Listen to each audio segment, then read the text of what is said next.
Good afternoon, my friends. Grim here. I hope you are doing so well. Today we are rocking yet again. We are playing BG the Rock. No Tempting Worm, no Worm Rock, no Survival Rock either. Just a classic above-ground recurring nightmare rock strategy in the one and only, the best pre-modern format, so thank you very much for being here. I haven't played this in a while. I've done it one and only time, actually, and that was at the behest of a donor. Shout out to you once again, my friend Chili G. Thank you for that donation, and we're playing The Rock again today. Now, the big difference is actually, when I did that first run out with The Rock, I played a list that was a little bit of my own creation and a little bit techie. Like, we played Ravenous Rats, which is not always typical in The Rock. We played a lot of one-ofs, like we had a single Genesis, we had a single Plague Bearer, we had this, we had that, we had a single Graveborn Muse. In today's iteration of The Rock, I am kind of paring it back, actually. I'm kind of going back to a more stock list, I guess, although there's a wide variety of things that people do, even within the Rock archetype that does not play Survival, does not play Tempting Worm. There's a lot of variety, even with these kind of traditional above-ground Rock decks, right? But my point here is that I'm playing a list with a lot of 2, 3, and 4-ofs, and I'm taking somebody else's list today, so we're going to run through it line by line. But thank you so much, guys, for being here. If you do love this content, you want to see more of it, you know what to do. My affiliate links in the description. They help me out while helping you out. What a deal. You can't beat it. It's a win-win. We love to see that one. And if you'd like to donate in any other ways, we've got Patreon, we've got channel memberships, and we have Super Thanks. Thank you so much to anybody doing so. Let's talk about what we're doing today with The Rock.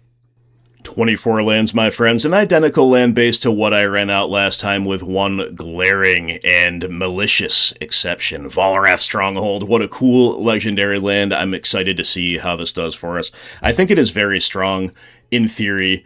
In practice, it comes at a little bit of a cost, of course, being brown and so forth, but with our list in particular, I think it is suited to help the strongholds shine. We'll see how that does. We've got, of course, 4 Treetop Village, a single Dust Bowl, 4 Lanny Waste for color fixing, and then the basics are my old Modern Rock staple basics. We've got the beautiful John Avon Forest and the Pete Venters Swamp, both hailing from Onslaught. Here at the 1-drop slot, we see another reason why I love this list in particular, this one that I picked out from all the ones I was looking at, because we've got 4 Duress, but only 3 Cabal Therapy. That is my preferred configuration, rather, in a vacuum. I also love me some main deck Phyrexian Furnace. We've got 2 of those.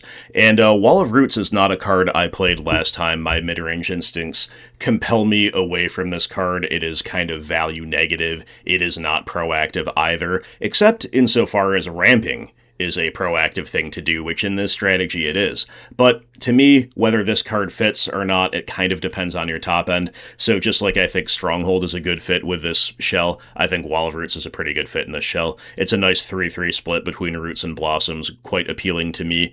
Again, we've got a lot of 2, 3, and 4-ofs. We're not playing so many 1-ofs. This is where I'm at today. We've got 2 Smother and 2 copies of Chainer's Edict as well.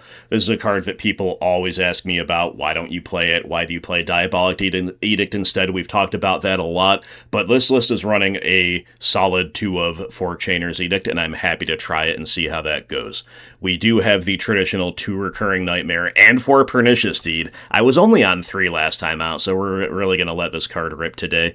And then the top end, 3 copies of Baloth, 2 of Blasty, 2 of Deranged Hermit, and 1 of Spiritmonger for a nice variety of different effects, different pros, and different cons from our top-end beefy beasts. But really, the thing that I'm actually most excited about, believe it or not, is the 3 of Krosan Tusker. I like this card a lot. I actually think the card's really good.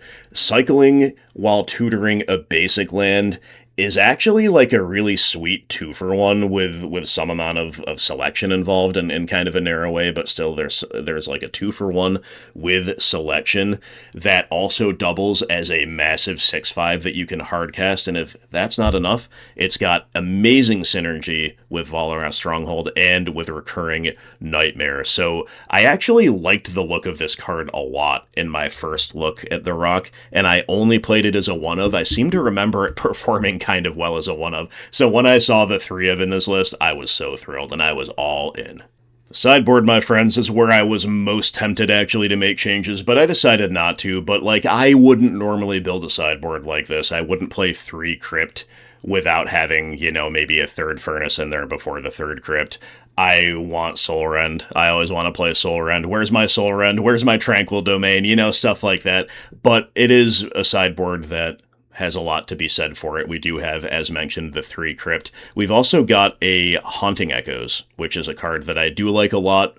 It is a little hard for me to get behind it sometimes, but this deck makes a lot of mana, and this deck does take the game long. I think Haunting Echoes is a good fit in this shell, just like it's kind of a good fit in mono-black control. Maybe in other decks I'm a little bit more leery of it, but here I'm very happy to give it a shot, a supplementary graveyard hate/win condition. We do have the 3 copies of Engineered Plague, plus a single Infest. I love that. And I like this one of Bone Shredder a lot. It's just kind of a sweet value play. Definitely a card you will always see in the Rock if you're able to tutor with Survival. It's definitely not a given, though, in a shell like this, but again, I'm taking somebody else's sideboard for a spin.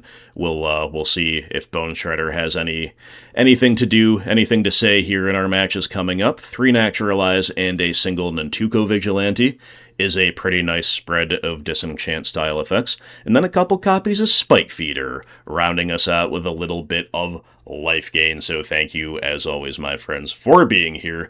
I appreciate your views, I appreciate your comments, I appreciate the thumbs up I know you're going to give this video, and I will see you for a wrap-up after we play some matches. Let's have some fun. Alright, friends, we have a very reasonable keep, I would say, on the play. I always, okay, well, nice easy take, only 1 target. Circular Logic goes down, so we're of course facing Madness. OP will go Forest into Rootwalla. And Wall of Roots is going to be a very nice blocker for the foreseeable future.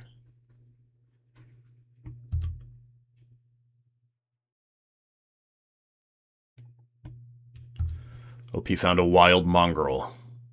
They play one of their mismatched islands. Send it on back, and we are simply flooding Unfortunate. So, get the treetop down, send it back. Alright, OP swinging out. I think I like blocking Rootwalla here, with what hand knowledge we have, and with the fact that they didn't put down another land. Now we know they have the squee, they're just dumping lands, maybe. I mean, that's okay. They pitched 2, so we'll see what their follow-up play is. Another Wild Mongrel. Alright, so you could say that we are punished. Perhaps for blocking the Rootwalla. I can accept that. Krosan Tusker, interesting one. Well, we can play the Deranged Hermit, but then we have to make sure we keep the Wall of Roots alive by blocking Rootwalla next turn, or alternatively, we can cycle Tusker, see what we find. I think playing the Hermit is probably too good not to do, so we're going to go for that. We know they still have an island in hand. Of course, if their last card is exactly Daze, we're very sad.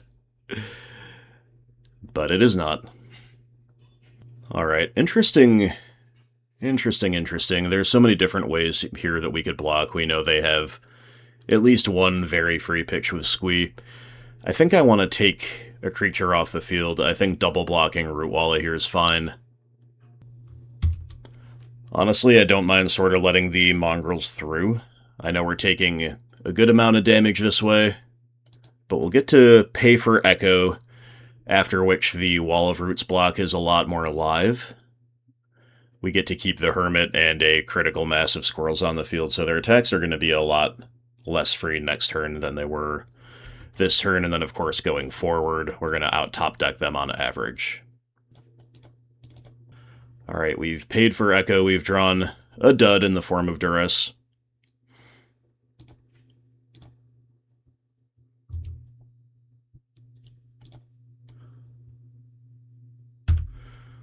We'll chip back with the Hermit.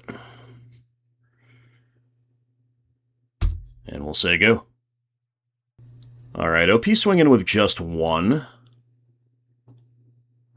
We could just throw away the Wall of Roots. I think that would be fine, but if we don't do that, then we can consider a hard cast Krosan Tusker. So what if we trade off some squirrels here? I think that is also just fine.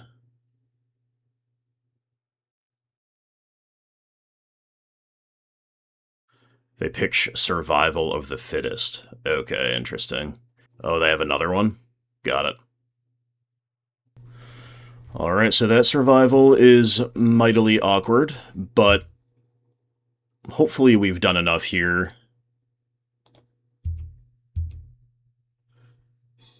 to have a shot at stabilizing. Of course, the problem is we've just been flooding like absolute madmen. And it would have been totally acceptable at any point to have more to do, and obviously to just cycle the Krosan Tusker. Like, that's kind of more like what you want to do with that card, but the opponent just scoops to it. Yeah, I had the sense that that might be very hard to beat for them. Like, whatever bounce effects they might have been able to tutor are not necessarily that good against the guy who cycles, right? So, definitely a very awkward game. But we do just kind of get there on the strength of the rock top end. So there's a whole lot of cards out of our sideboard that we could play, but I don't know that that many of them are absolute, like, lights-out options. We have, I think, more of a control role that we need to assume, so I'm gonna cut a couple Blastoderm. Like, the split between Naturalize and Tuco Vigilante is interesting. Infest, yeah, could be good. Bone Shredder, I think Bone Shredder is solid. I think Engineered Plague has a chance of being better than Infest, but obviously that could break either way. Do we really want or need all three Tormod's Crypt? Again, if we had more Furnaces, sure, for sure we do, but Crypt? When we already have 2 Furnace, I don't know if we want all 3. Well, we've got I've been trying to solve this very odd graphical glitch. It's not really complying this giant infest. Oh no, it's still there. What do we do? What do we do about the giant infest? Normally, if you just kind of hover the card that has been maximized, you're good. But it's not going away. Alright, we got there. We got it to go away. Let's keep. I really don't like the Wastes and Dust Bowl combination of lands here. That is less than appealing. Treetop Village off the top kind of answers our call for a third land, one that has more of the realistically good utility, one that is painless. Opponent kept a 1-lander, though. Alright, so we're feeling pretty darn good about that. There's not even Island for the prospect of Daze. So let's just go Blossoms here, I guess. You could definitely make the case for Roots, though, as well, but got another Wall of Roots off the top. Yeah, fair enough. Opponent might be in hot water here if they don't have a land, but they do. So I didn't get to really finish explaining how I sideboarded. Yeah, and unfortunately we've missed our window to answer survival, but that's okay. We're doing a lot here. Alright, so I'm just going to play a Wall of Roots and say go. I think our odds of smothering something here are relatively high. We could easily have just played another one, but yeah, there's a Wild Mongrel. With their keep, I sort of did have the sense that they would have some kind of other turn 2 play to make instead of just survival, right? You don't keep a 1-lander all that lightly. So I'm pretty happy smothering Mongrel here. We found Treetop Village, interesting. We got a lot of different plays, but I think I'm just gonna go for the Dust Bowl. This could be incredibly strong here.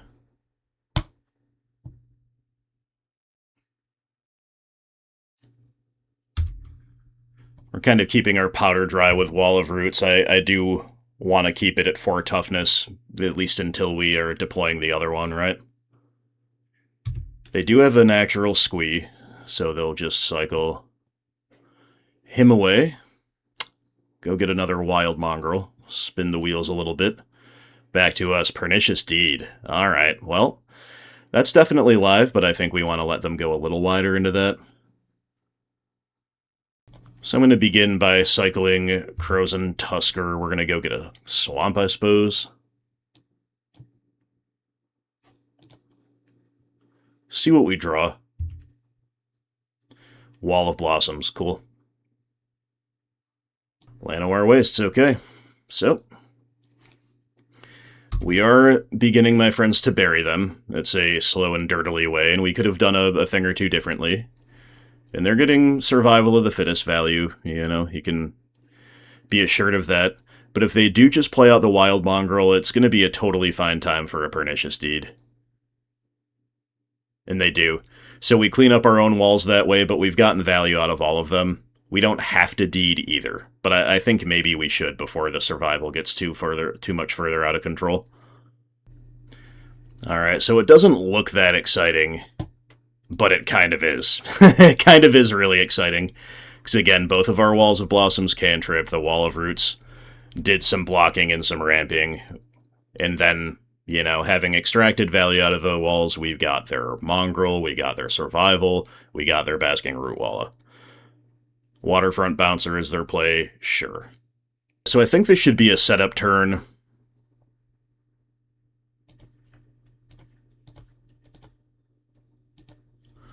We'll go Smother.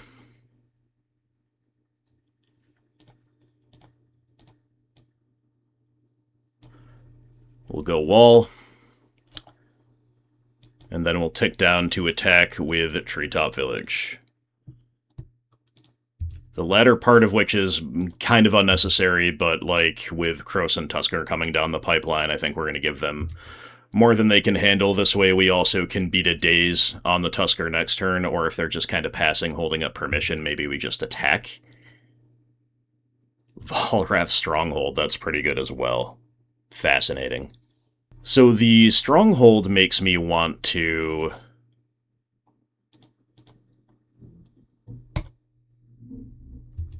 actually just, like, cycle one of these guys. Keep burying them in value this way. See what we draw. Phyrexian Furnace, very good as well. Alright, let's try Furnace. It could get countered. We're just giving them, I think, too many things to handle here. So, not that we want it to, but yeah, if it does, fair. We can either keep 2-for-1ing them that way, or we can just hardcast a 5/6, which beat them last time. They're going to hardcast a Wonder. Got it. Alright, so we buy back Tusker. And we'll begin by cycling him. The value is insane. Wall of Roots, okay. The wall does not accomplish all that much right now, does it?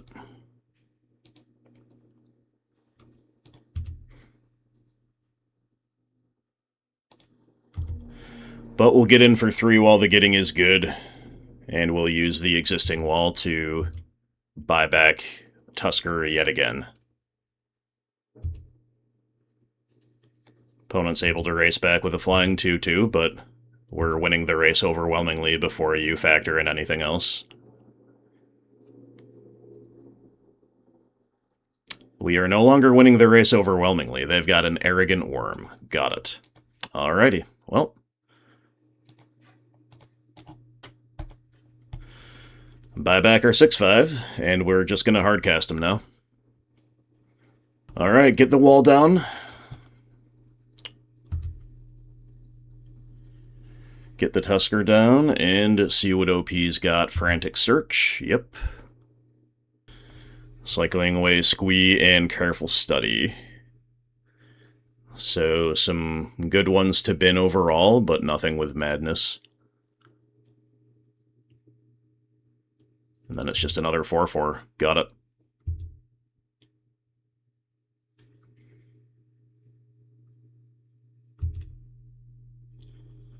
Recurring Nightmare. We could also have set a stop on our upkeep, actually. I just clicked past that through with Stronghold. This is my first time, I think, playing with this card in the rock, so I didn't really consider that. But yeah, so I'm not sure we want to attack with Tusker yet, because then we're giving the worms flying, especially if they just chump block with Wonder.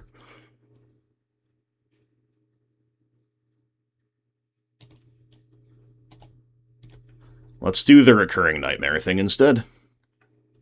So we're going to cash in the small wall, buy back Wall of Blossoms for a draw, bounce Recurring Nightmare. We've gotten an Tuco Vigilante as well, not bad.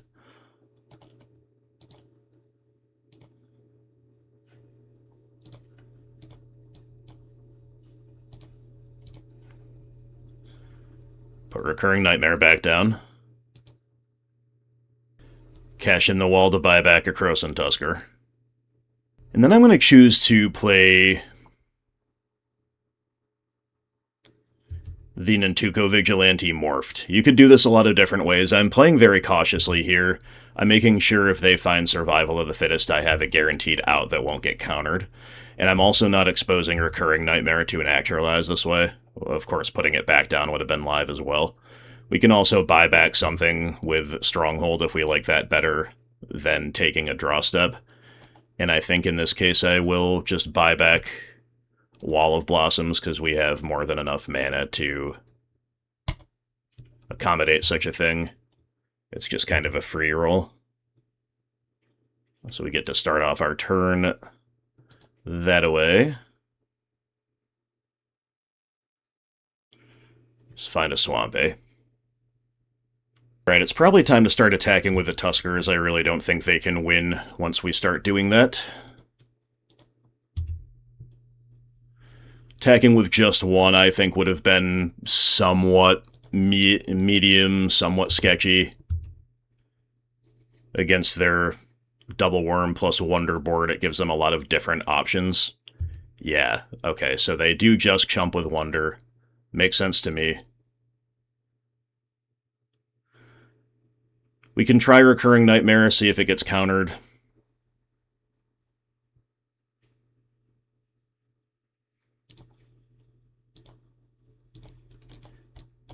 I think I will, because I don't really mind at this stage so much if it does. Yep, fine. They're now at 8. We have an extremely wide board with a couple treetop villages. Wild Mongrel, sure. Right, and they just have to say go. So, once again, we can buy back Wall of Blossoms. I guess, again, there's not really a major reason not to, right?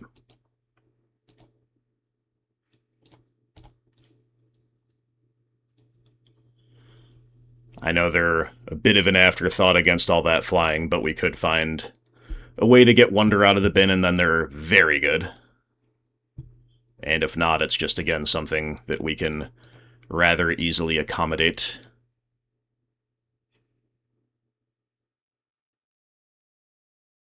Duress. Yep, we can call that pretty well timed, I'd say. Let's check it out. Counterspell, Circular Logic, and Squee. Take the logic. If we send all in, they block 3 things, we put them to 2 after morphing, or 3 if we don't morph. We're going to lose some of our board that way, though. You really can't go wrong by just attacking with the Tuskers, I don't think. But sending all in is legit, too. So let's just all in. We know the coast is clear. Alright, so they're gonna double chump the Tuskers, they're gonna kill a treetop village in combat, they're gonna go to 3 this way. I don't think we need to morph. I think putting them to 3 is totally acceptable.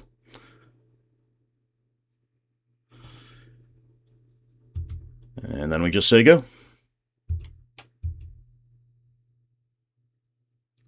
And that is the match. Good games, well played. Definitely a bit of a challenge for me. Definitely a bit of a slog, especially on my end. A lot of decisions to make, but we'll take it. Definitely felt like we were pretty strong in every phase of the game there. I know sometimes Madness can tempo you out. They didn't quite manage that this way. And then we just sort of outscaled them with a lot of different routes that all kind of could have been taken, but all seem to sort of lead to victory. All right, mono green midrange activated. Seems actually like not a bad hand in the blind on the play. It just gets to kind of put a bunch of proactive things down and see if the opponent cares. And if they do care, see if they can beat it, right? It's really not that bad. Although, of course, it is an inflexible hand that could quite easily just kind of, like, do nothing and die against the wrong type of opponent here. Ooh, OP with the Beauteous. Basic over there. Swamp pass, huh? Swamp and pass. Well, here's a Wall of Roots, and against a lot of Swamp decks, obviously going turn 3 Ravenous Baloth has a lot of appeal. We'll see if they let Wall of Roots live. Obviously, if they fire off a Duress here, that would be optimal, because it's gonna whiff.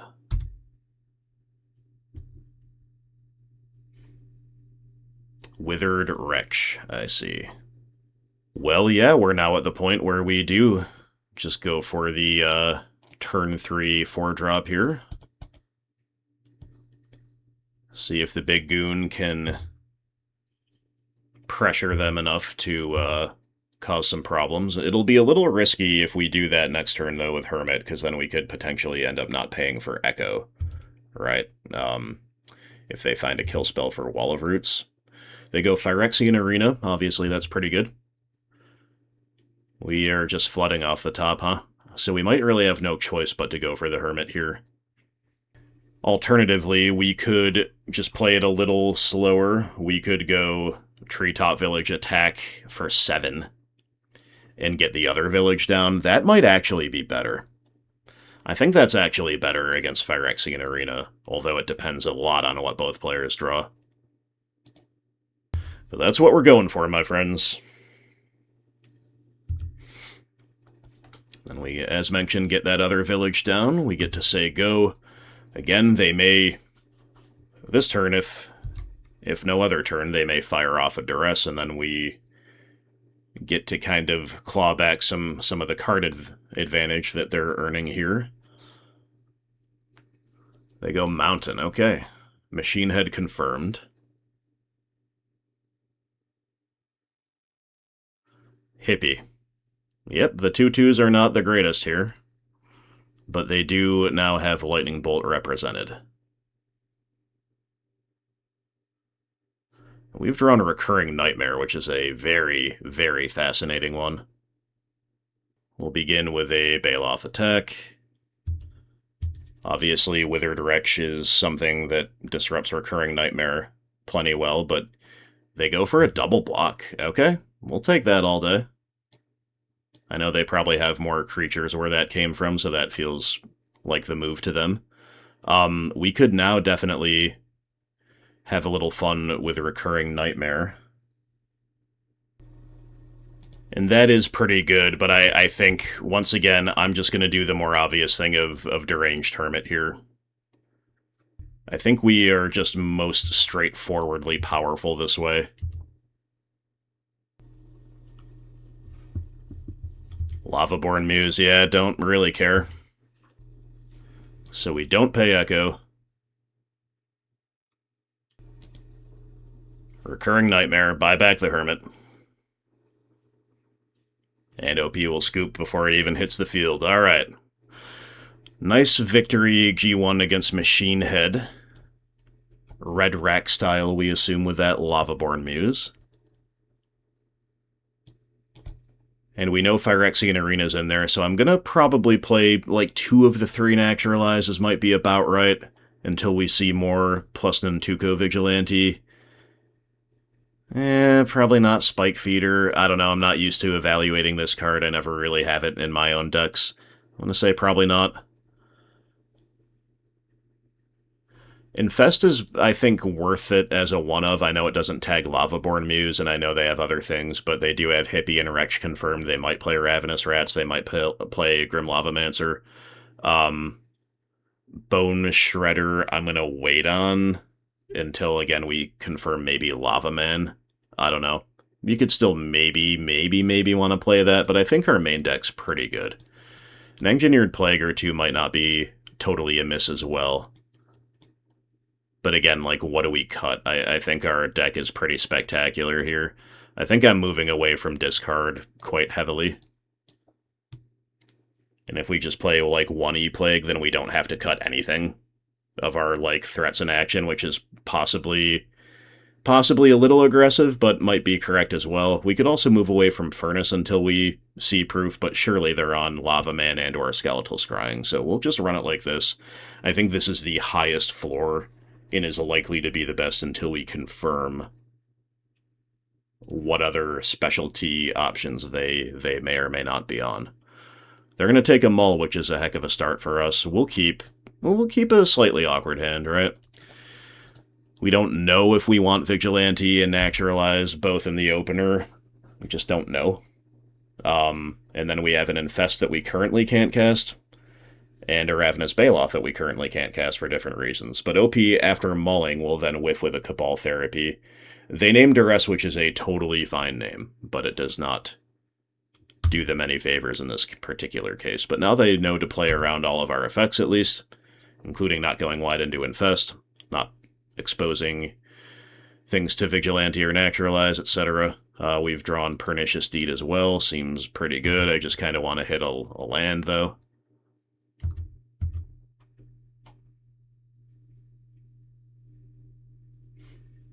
Tainted Peak. Well, if this is Hippie, yeah, Hippie's scary. We really need a land now, and it's got to be black. I'll just infest him away, and then we'll take it from there. Instead, we find Wall of Blossoms, huh? Kinda rough. Kinda rough. Well, Hippie will be unmulling them, I'm afraid. And we're just gonna play the Deed out. We're gonna get time-locked this way, too. But I'd rather do that than anything else to which we have access, so I think you can say pretty unlucky here. But we might also time-lock them.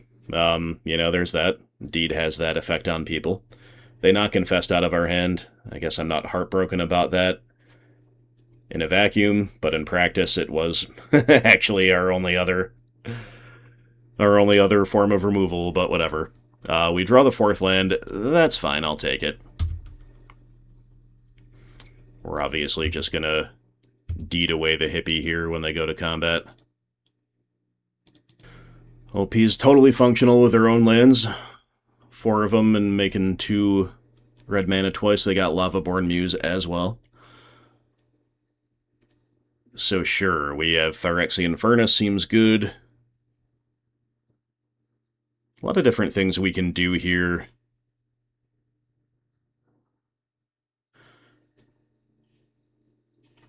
Big part of me wants to play Wall of Blossoms so we can curb out optimally. I'm a little worried about Cabal Therapy, but like then yeah, let's play Wall. I think we like Wall here. We get rewarded, I believe, by a lot of different draws off of this Wall, including like any land is helping us chug along.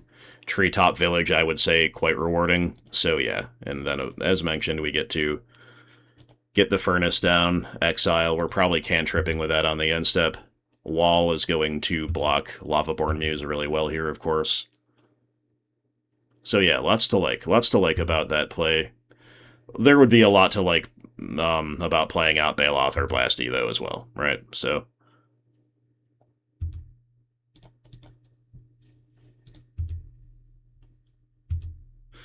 alright, we assign our block, and then opponent just says go after fetching another land, so I will be cantripping right away here. We've got Volrath, Stronghold, Krosan Tusker. Yeah, we're doing the rock thing, safe to say.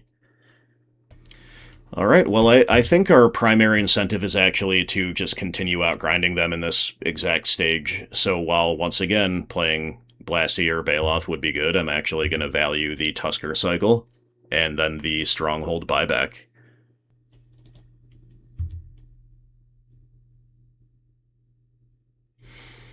OP follows up with a Dystopia. Yeah, that's good. But we have Naturalize, so let's cycle Tusker.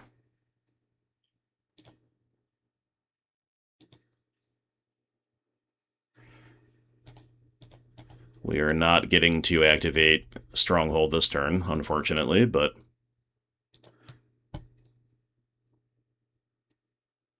we got Engineered Plague, okay, kind of mid here. But let's naturalize Dystopia right away.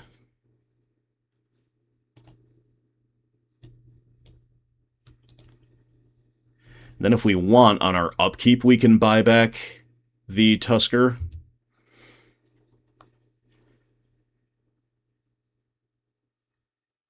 Which I think is fine, actually.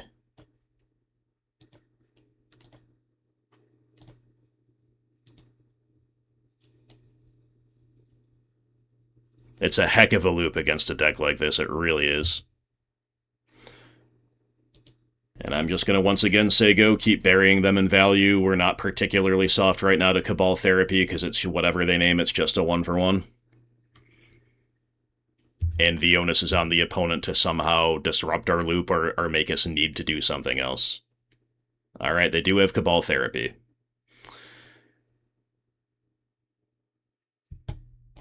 At the risk of cycling in blindly into something that then gives them a 2-for-1, I will cycle the Tusker in response. We committed to this line, so I want to get my land drop, basically. And my 2-for-1, and it's so strong that the opponent just scoops to it. Alright, well, Krosan Tusker OP alongside Volrath Stronghold. Our green threats outsize the black and red ones. I think we had them buried basically no matter how we sequenced once we were able to not get depleted early game. Alright, we're keeping a very defensive hand, but we've got the walls, we've got the Recurring Nightmare, and we've got Blasty, so there's synergy between all of those cards. Needless to say, there is no real interaction, so we shall see. We shall see whether we're punished for such a keep. If opponent goes basic island into Portent, there's a very good chance we are punished for the lack of interaction. They will decline to shuffle. Alright, well, I'm going to go for good old Wall of Blossoms here. Okay, it'll resolve. We find Cabal Therapy. And it will be another Portent. Some foil, old, and a third Portent. Got it. Some foil, old, bordered, mismatched islands over there. Both beautiful ones. Love to see that. And OP just really looking at a lot of cards they did shuffle off of this first Portent of the turn. And they will not shuffle off of the second. So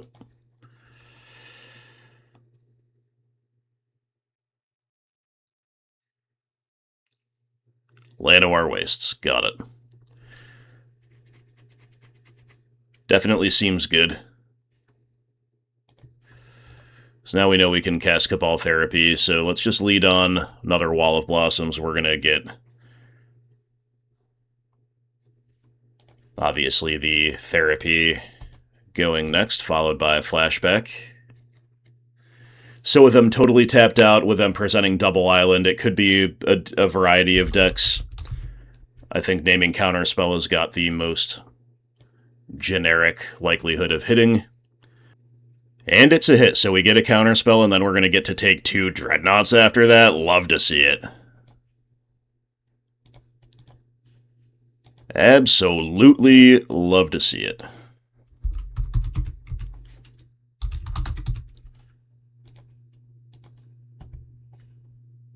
Alright, so their hand is another island, Double Vision Charm, and an Opt. Back to you. Alright, after opting to the bottom, OP will go island into Powder Keg. We've got Pernicious Deed, not a bad one to have in the back pocket. But it's not a land, so no Blasty this turn. I think we just have to cycle Krosan Tusker. See what we can find. Make another land drop, of course, guaranteed this way. And we've got another deed. Interesting. Okay. OP's opting again, once more to the bottom. They play another island. And we found Duress, so interesting. Interesting.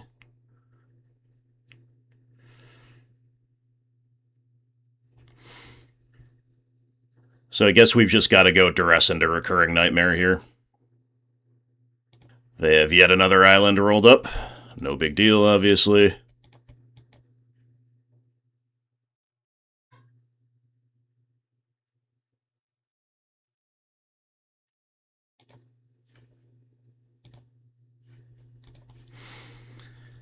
And now we've got a 6/5, presenting quite a clock alongside the Blastoderm that will come down next turn.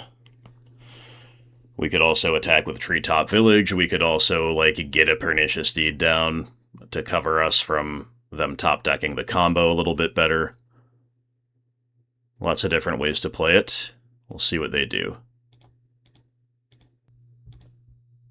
Yeah, the draw of another Blasty, not the best, but I think we're just going to cast one of them here. Send it back. Yeah, OP flooding for sure.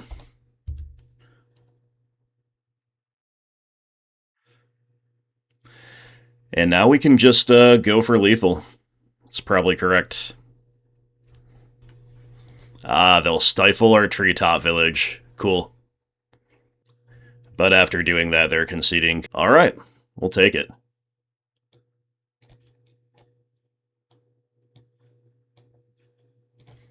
Alright, so I know for sure we want Naturalizes and Nantuko Vigilante. I don't think we want much else. You know, if we see a lot more graveyard action post-side, we could consider a Crypt. I don't think I'm going to play that yet. I think we want to just get that little bit less grindy, and I'm not experienced enough with traditional Rock to know what the best grindy style cut would be. So I think maybe I'm just going to trim, like, a single Bailoff, a single Hermit, a single Wall of Roots, a single Wall of Blossoms. We could also consider cutting a Recurring Nightmare, but that might be actually kind of a pathway to a slightly quicker clock, as we saw here with the magnificent Krosan Tusker getting out on the field nice and early. So I'm going to run it like this, and I'm not confident that siding out that way is correct. But I think it's at least directionally where you want to be. Now, this one we have to maul. It is a 2-lander, but there's no green. There's no early interaction. Nantuko Vigilante is the only thing that really matters. Double Recurring Nightmare. Awkward hand. Send it back. And that's a 1-lander, with the 1 land being a forest. We're looking at 4 beautiful discard spells, but yeah, we're down to 5. You hate to see that one. Keep. And we'll just keep our lands and our removal spells, I guess. Bottom both threats. You could also argue for bottoming 1 land here, I guess. But realistically, with it being 3 lands, including Treetop Village, I think keeping them is good in a vacuum. And is also good in context of top decking. Of course, we do hit the 4th land right away, so if we mull to 5 and then flood from here, having bottomed threats, that will just feel so terrible, of course, but hey. The fact that we've mulled might also give OP license to take it a little bit slower. Yeah, and sure enough, there's the flood. Unfortunate. However, it's no terrible thing to have a couple kill spells in hand, that's for sure. We're definitely still, like, feeling relatively reasonable. And if we draw yet another land for turn, I'm pretty sure I'm just going to go ahead and start attacking with Treetop Village. There are risks involved with that, both in kind of a narrow sense and in terms of, like, being tapped out going into their turn, but that's not what's going on. OP's going for the combo here after gushing. They will Vision Charm, so let's Naturalize in response. They might well daze us. They don't? Okay, beautiful. Alrighty. And we got Duress. Yeah, I think I like that better here than the attack for sure. Especially after their port and draw, and we get their one and only... Wow, their one and only Duressable as a counterspell, so their hand is... Talk about flood, their hand is 5 islands and another Dreadnought. And they rip up for a turn, that's not a bad start. Bottoming and sending it back. Nantuko Vigilante, yeah, let's get that one down. Let's get that down under permission for sure. Alright, that one feels good, my friends. We've got a 2-2 beater now. We've got that other Dreadnought on notice. We still have that Chainer's Edict rolled up as well. Alright, OP will Portent, shuffle, play one of their many islands, send it back. Wall of Blossoms, yeah, okay. Let's lead there. And time for some attacks.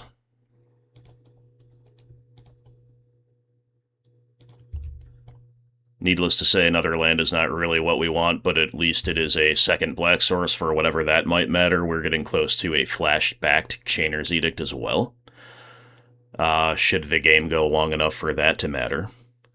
And when we do have Treetop Village on the field again, you know, obviously the flood is not as bad, but boom, Sabo's Web, never mind, scratch that. Okay. Okay, that is a problem, for sure. But we got Smother. So it's looking more and more like we have the Dreadnought covered. There is therefore a bit of an incentive to morph and then to go, I'm not going to do that. But if we end up in a spot where we're like losing to an alternative win con potentially, like we could look back and say that we should have morphed with all these kill spells in the back pocket, but it's really not all these, it's only 2. The Edict being sorcery speed and us being still not guaranteed to be able to flash it back for that matter. Certainly not on the same turn cycle. And all these basics off the top are fairly frustrating, it must be said. We could also consider morphing Nantuko to get us out of Sabo's Web, but again, that just feels so loose against Phyrexian Dreadnought. But if we do that on the... Well, we'll see what they do this turn, and if we do that on the end step here, then we're potentially killing them in 2 swings, right? Because then we unlock the treetop, we attack for 6, they're at 5, we do it again, they're dead. Again, that's felt loose, but we're getting close enough now where we might want to consider that.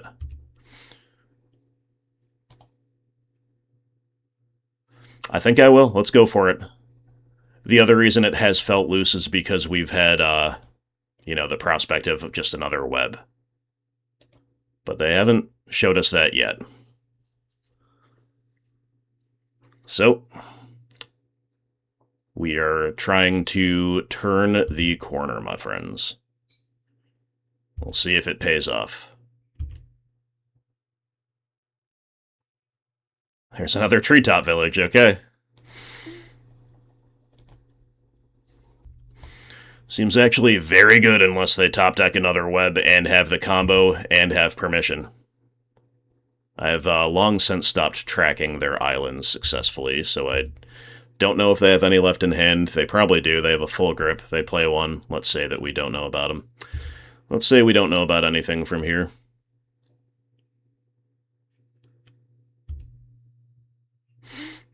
And there's the combo. Dreadnought and Stifle.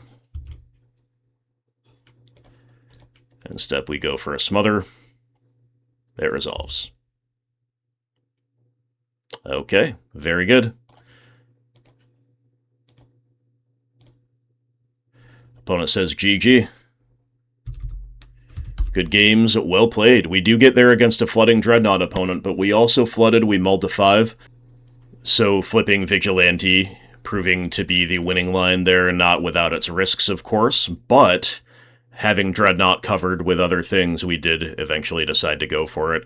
Vigilante, proving its worth there as a Grey Ogre beater when the board is clear, and as a way to kind of cover you from something like Sabo's Web, if and when it matters against your progression, as well as for its primary, of course, use case in that matchup. Pretty cool stuff. Pretty cool stuff. Alright, friends, we've kept a 7 that is balanced-ish. In the blind, maybe we say we'd rather have Duress than Therapy, maybe we'd rather have Blossoms than Roots, maybe we kind of wish we had a kill spell, whatever. It's lands and spells, we're going to keep it. Opponent's going to mull, and then they're going to take away our Cabal Therapy. Fair enough. We've drawn Pernicious Deed. Who knows whether that will be good, bad, or ugly here. Opponent goes Island Pass. Obviously, we always wonder about good old Psychatog in such a case. But we're just going to play Wall of Roots and say go, not going to flash it back right away. Maybe we should have, because OP's got a Smother, but whatever. I mean, that's not a bad exchange, all things considered, I guess. We've got a Smother of our own as well. Alright, so they do not know about our Dust Bowl. We will therefore play the Stronghold, and I'm just going to pass. We're going to cycle Tusker to go get a second green. We're going to be holding up Smother this way as well.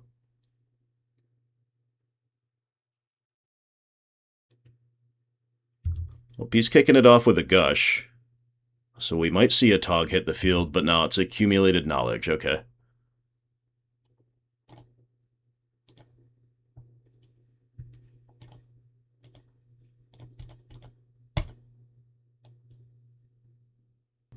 Alright, we found Wall of Roots and Swamp for a couple draws, huh?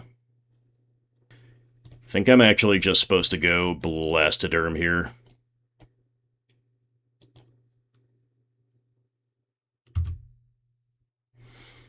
Lots of different options, but I like sort of getting that down under Counterspell. I don't think the opponent would have gone for a Psychatog there. We now have another Cabal Therapy. That's pretty interesting.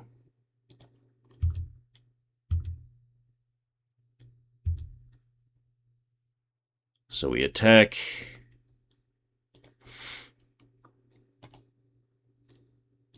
I'm going to set a stop on my upkeep so I don't forget that we can Stronghold back a Tusker, should we so desire, before our draw step. They're going to counterspell the Cabal Therapy. Got it. So now we'll just follow up with Wall of Roots. They're going to Gush in response. Very aggressive.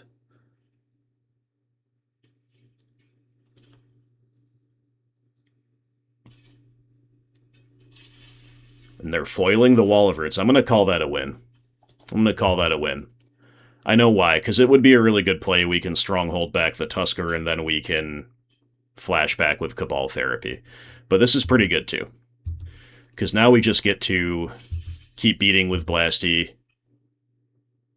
put them nice and low, Stronghold at a little bit of a slower pace. We can obviously flashback with Blasty when he's about to die, which is great. We got another Wall of Roots, which I suppose also rewards us for them competing over it so heavily last time out. Alright, so Wall of Roots will resolve. We're going to buy back Krosan Tusker right now with the Stronghold.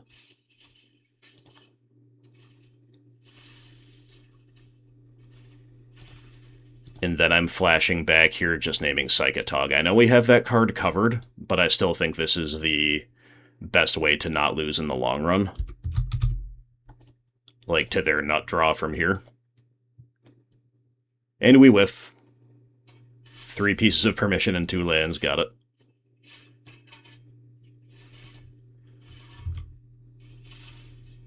Well, based on their sequencing, I did think they were protecting a Psychatog, so I am incorrect. They now get to peek Sierra Smother. But we get to put them to 4.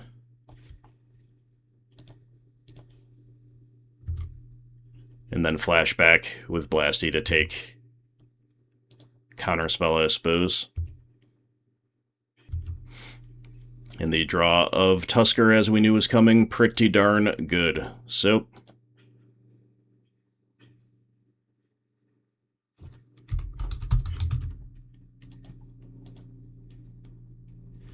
we see they just drew another Polluted Delta for turn. Not very exciting for them.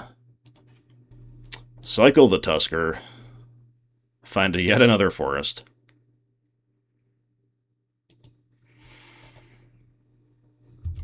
And we'll say go. I mean, we could put down Pernicious Deed here just to get it under discard, rather, and permission, I suppose. I don't think that's really that necessary. We'll just keep out-grinding them this way, right? Alright, so now I think I don't mind trying Deed here. We kind of don't mind if they use a foil on this.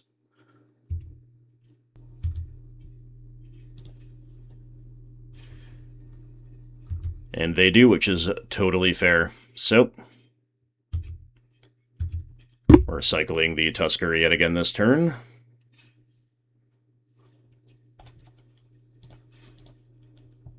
And they've got a Psychatog, yep.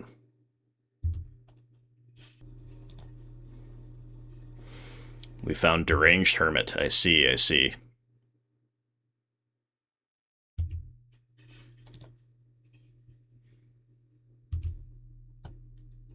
Phyrexian Furnace pretty good as well. So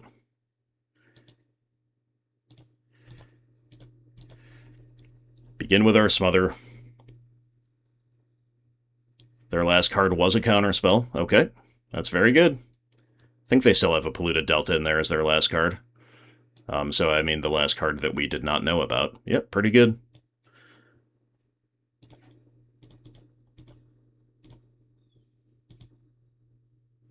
But a Deranged Hermit is pretty good, too. Am I right? And so, for that matter, is a Phyrexian Furnace. So, lots to like. And we've even got the activation held up for Wonder, in case they find that. And that is good enough for OP to scoop. Alright. It got a little sketchy there at the end, but we had a nice grindy value progression against what appears to be a relatively normal blue-black Psychatog deck. Tormod's Crypt, maybe Haunting Echoes.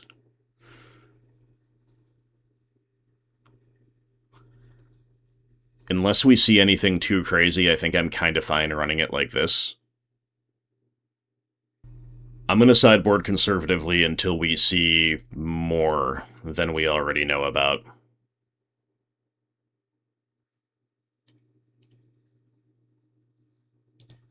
So just trimming a wall of roots, trimming a single Cabal Therapy, trimming a couple of the top-end guys, and committing to hating the graveyard as hard as we possibly can. And to that end, we'll keep the Furnace and Crypt hand. It also has one of the therapies we cut, and a Spiritmonger at the top end. Why not? Why not? OP goes Island into Portent. So I think we're supposed to play both Furnace and Crypt out. Under permission, under discard.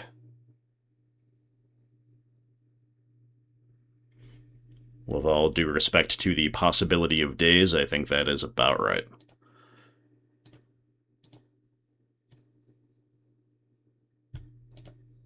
And they both resolve. Happy days. Alright, I mean, we could fire off a Cabal Therapy here. It might just kind of trade with Counterspell. That wouldn't be bad. I forgot to activate Furnace on the end step. I just clicked through it. That's my mistake. I think I sort of like holding the Therapy here, though. I'll just take this chance to get a Treetop Village and say go. I kind of want to be able to follow up Therapy with a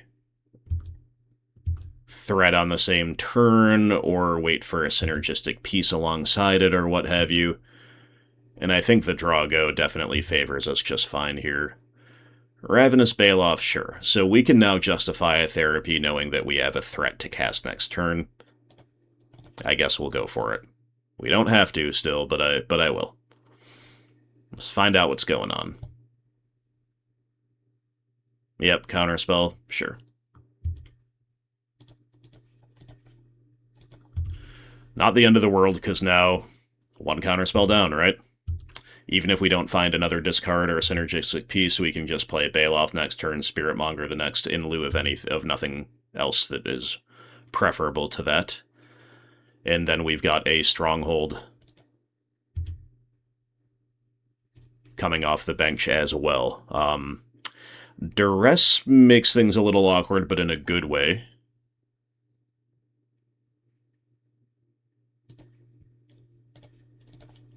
I think I will use it. If nothing else, we can clear the way for a Treetop Village attack, which means the turn is not really wasted. Yeah, counterspell, okay. Again, one more counterspell down, can't really complain.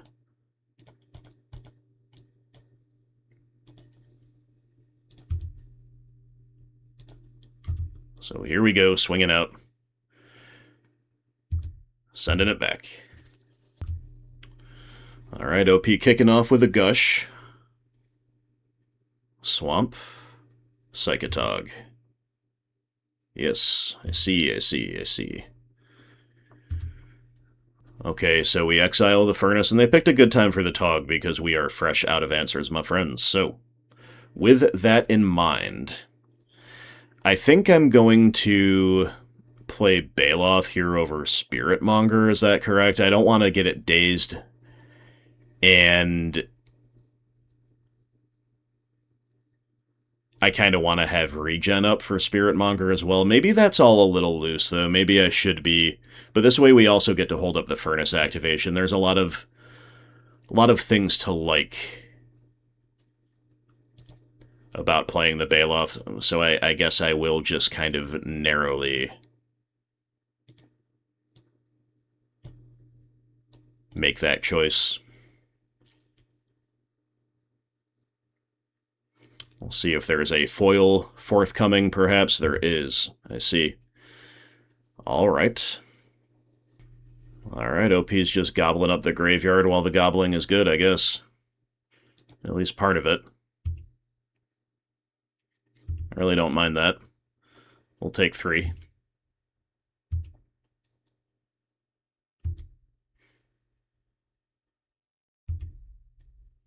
Krosan Tusker. Yep. So I think that's good enough that we just say land go here, because now we can cycle Tusker and buy it back. That's if we don't need to do anything else. We are also bluffing the Treetop Village block, but OP's apparently totally fine testing us for that, and we'll just let him hit for 1. Alright, so we're cycling, fetching up a land. We found Duress. Yeah, we like that one. So I'll just put a Tusker back on the top and we can keep on spinning our wheels this way. In a good way.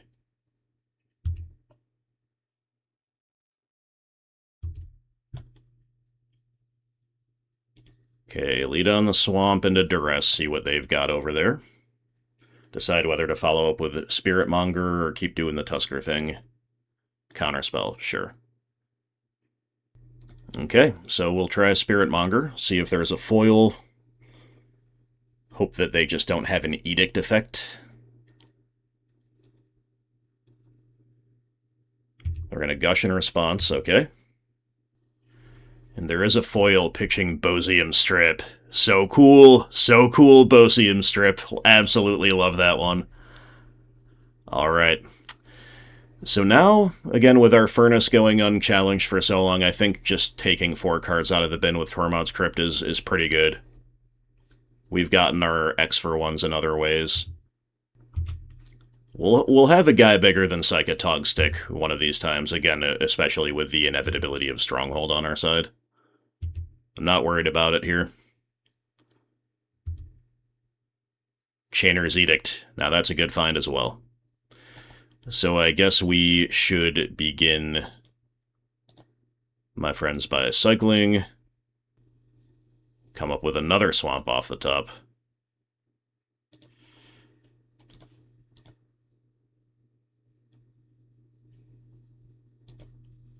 Go for the Edict, beating Mana Leak for whatever that may be worth. And holding up Volrath Stronghold, and the inevitability of our top end forces OP to scoop. Very, very oppressive feeling 2-0 on our end against the Psychatog strategy. Pretty cool stuff, you'll love to see it. Alright, we have no threat. We have a hand that's the littlest bit non-Bowie with Deed, I guess you might say. And we're against a Brushland and a Birds of Paradise deck. Okay, well, gonna get that Furnace down. We'll see what's up. OP goes Aquamoeba. So, 3-color Madness, I guess? Interesting.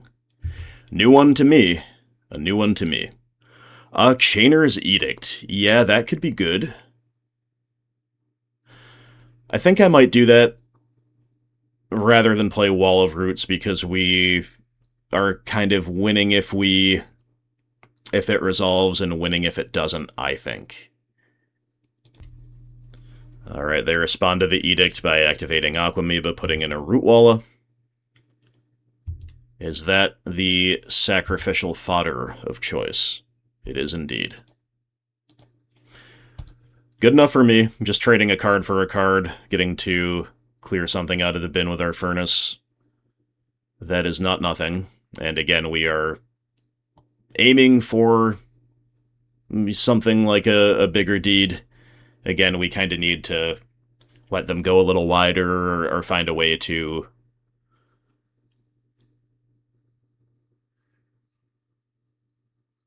make a few more exchanges first, perhaps. But opponent gets in for 3, putting another Rootwalla down. Then that's Treva's Ruins while floating mana into Yavimaya Granger. Well, that's a lot of stuff. But now we can just kind of put down our Deed. It's not going to get dazed. They do have 1 mana open with the Ruins, but we can go for it at least. And in game 1 that should resolve, and then we just kind of take it from there. Alright, the Deed will resolve. OP is unlikely, I think, to pay for the Echo here, although I guess you never know. If they don't have much else in hand, maybe they do to get the 2 damage in. And to make sure that we're just gonna kind of have to crack the Deed. I guess that's what they're doing. They make another land drop, so this reads as them being flooded for sure. Rootwalla pump incoming, perhaps? Yes, indeed. It's a very unusual Madness game insofar as we haven't drawn more discard or removal. They have not naturally put other things in the bin. It's very unusual. Alright, so we're seeing if opponent blinks first, and they do at least activate the Rootwalla. We'll take that. That's a good little tempo win, I guess. We'll have to console ourselves, my friends, with this 4-for-1. Seems pretty good. And obviously our life total is under threat as well. But OP's got another trick up their sleeve. It's an Arrogant Worm. It's a nice one, but we do have the Edict rolled up for that. So the board gets cleared out, the Worm is left standing, but with only 2 cards in hand, opponent may struggle to rebuild from here. So another Chainer's Edict will hit him. Hit him where it hurts.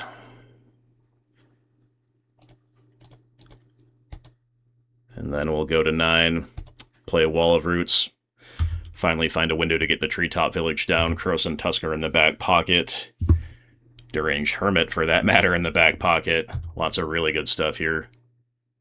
Got Smother as well rolled up. Yeah, life is good. Life is good. So we don't really need to, in particular, do anything. We don't really need to test the waters for permission, but certainly we can. I think, though, for just 1 turn, with the Tusker in hand and the Smother in hand, it makes sense to kind of say go and time walk them a little bit here against permission. Give ourselves another couple looks at a discard spell, or maybe some lower curve stuff with which to double spell. And opponent just concedes to our inevitability here, and to their own flood, I imagine, as well. Cool. So we get there against a multicolored madness strategy of some kind. I don't know exactly how that might differ from the typical blue-green. So without knowing too much, I'm going to sideboard actually more conservatively than I would against traditional Madness. I'm going to try a couple Plagues. I'm going to play Bone Shredder for sure. I'm going to try a couple Crypts. Not the third one, I don't think. And I don't know. I don't know if the third color means they're more or less likely to be playing Survival of the Fittest. Again, I've never really seen this before. So maybe we just play Nantuko Vigilante as a free hedge against that, plus a singleton copy of Naturalize. I think that's probably about as far as I'll go. We're going to cut our Blastoderms, we're going to cut one single Wall of Roots, a single Recurring Nightmare. We've got other ways to interact. I think we have board control as our main focus here. I don't want to cut all three Cabal Therapies, but again, being less familiar with their specific cards, maybe I will. Nah, that seems a little loose. We got to get one back here, and it should be at the expense of maybe something from the top end. One of Baloth could go, maybe one of our Hermits could go. I'm going to keep all Krosan Tuskers. I like these guys a lot in the matchup. 6/5 is bigger than 4/4. Again, against their permission, like we did at the end of Game 1 there, we can kind of just, like, cycle and continue outscaling them that way. There's a lot of different things that Tusker can do for you in this matchup. And we have one in the opening hand, but it's a 5-lander that just has Bone Shredder.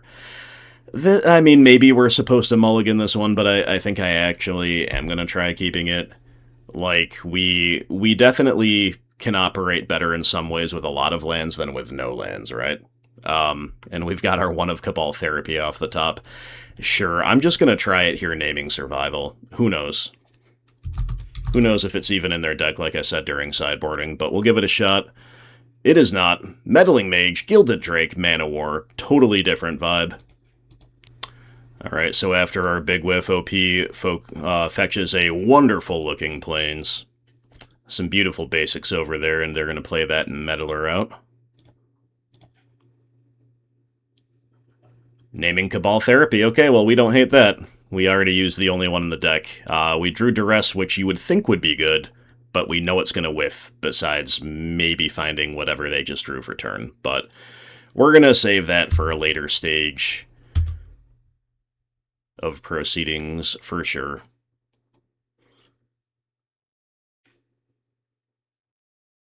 Oh boy.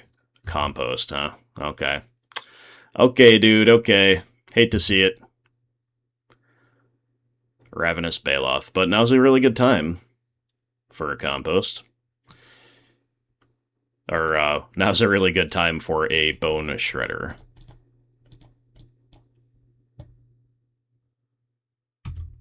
Okay, so we're obviously going to pay Echo so that we don't get any compost value for OP. And I was going to say, Bone Shredder is very good on field against the effects of Mana War Gilded Drake. Kind of funny. So we pay Echo, we find Wall of Roots. Yep, fine. So begins the 1/1 Flying Clock. They've made 4 land drops, they still have a City of Brass in hand. And they've made 5 land drops, still have a City of Brass in hand. Chainer's Edict, yes. Yep, with all due respect to Compost, it does seem good.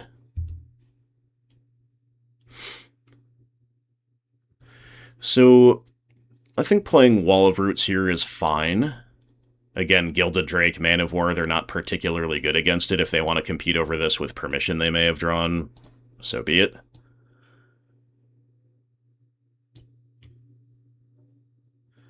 And they're F6, so no permission anywhere near the fray, it seems. Alright. They just tempo us out a little bit with Man of War. Again, that's totally fine.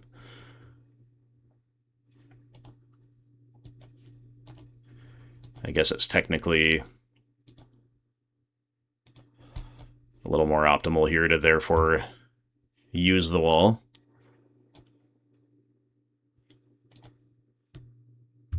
So we now all of a sudden have 3 walls in our hand. Walls of Blossoms are pretty okay here against their just attacking 2/2 along the ground. Manowar kind of looks like it should fly just based on the art, but it is, of course, a jellyfish. Not flying anytime soon unless Wonder hits the bin.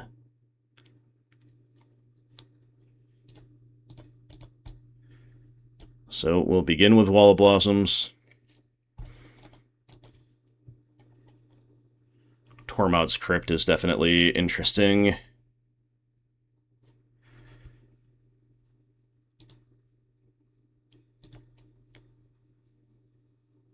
think I'm just playing another wall here. Smother. Yeah, I mean, this is all a little unexciting, a little dirtily, but we are kind of crushing them on the value access. We don't really have to rip off the Band-Aid with Compost anytime quite yet. With my Wild Mongrel, we may have to at some point, but again, not at this moment.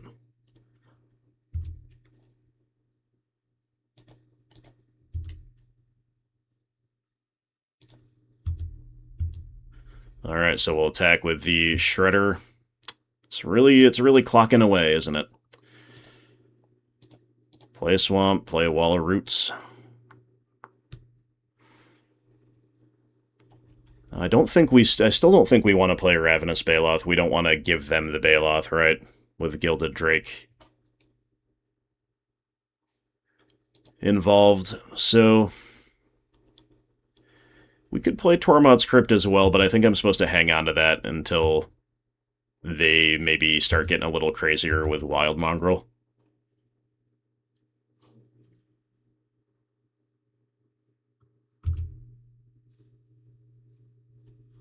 And they don't even bother with the bluff attack, huh? Alright, well, I mean, the state of affairs does favor us, and we found Volrath Stronghold off the top to go get a Krosan Tusker and keep looping that. That's really good. So, the stalemate already, I think, favored us because we're chipping in for 1. We've got the big blockers along the ground. We've probably got better top decks on average, and now it really favors us, right? And just like that, we play around Compost like it's not even there. Well, not really, you know, because they were keeping a lot of our effects at bay, but the point is we have a lot of other ways to get there. The grinding power of Krosan Tusker plus Volrath Stronghold, and I guess the flying 1/1 of Bone Shredder providing inevitability after a nice clean kill on Meddling Mage. It was a very funny way to win Game 2 against an archetype whose specifics I'm not very familiar with, but the Rock kind of just piloted me through it. You'll love to see it. Well, guys, I am glad we played the Rock today, aren't you? That was actually awesome. I love this deck. I really do. I don't love taking the games long as much as some people do, as much as I used to. You know, it's just kind of harder and harder for me to say, yeah, I'll commit to playing like 30 to 45 minutes of Magic per match with my very busy life. However, that is definitely not a guarantee. We definitely had some quicker ones today, first of all. And then for a change of pace, to shift gears into a little bit of cruise control, a little bit of a longer scenic route, let's say, it's actually awesome. I mean, we love the Rock in every iteration, including its perhaps most pure one in Premodern, which is what we see here. And I'm so happy that we got so much mileage out of Krosan Tusker and out of Volrath Stronghold as well. I mean, come on, this is what we were excited about, and we saw the massive power of these effects. Now, the opponent can disrupt that loop and can shut off an avenue value for you with their own graveyard hate, but again, when you are a mid-range deck, you kind of don't care that much about most hard hate cards, right? And graveyard hate is no exception. So yeah, if the opponent's got a well-timed Furnace and they're grinding away at your graveyard and then they're cantripping at an opportune time, that's very good against you. But if they're bringing in cards like Tormod's Crypt, not that we saw that today, but just speaking in general, we don't really care. Most of the time we won't lose to that. We might even be able to benefit from that being card disadvantage for them. So anyway, I love having access to that loop. If I play the Rock again, I'm going to be be hard-pressed to leave home without a Stronghold and without some Tuskers. These guys were awesome. The rest of the deck did really, really well as well. Everything pretty much did its job as far as I can tell. A very well-balanced list that is much to my taste in terms of my own deck building style and preference. As I mentioned in the deck tech, I would probably change the sideboard, but who wouldn't, right? That's where more customizability comes in. So if anybody out there is looking to pick up the Rock, I would say this is a very coherent, good starting place. A lot of 2, 3, and 4 of, so you can figure out what works for you, what doesn't, what you love, what maybe you don't love so much, and then take it from there. So thank you guys very much for watching. If you want to support the content, hit up that description below. Use my affiliate links. Feel free to send me a few bucks directly as well. I love everybody doing that. Love the audience in general. Best audience in all of Magic. Appreciate each and every one of you guys. Let me know what you think about the list in the comments below, and I will see you soon. Have a good day.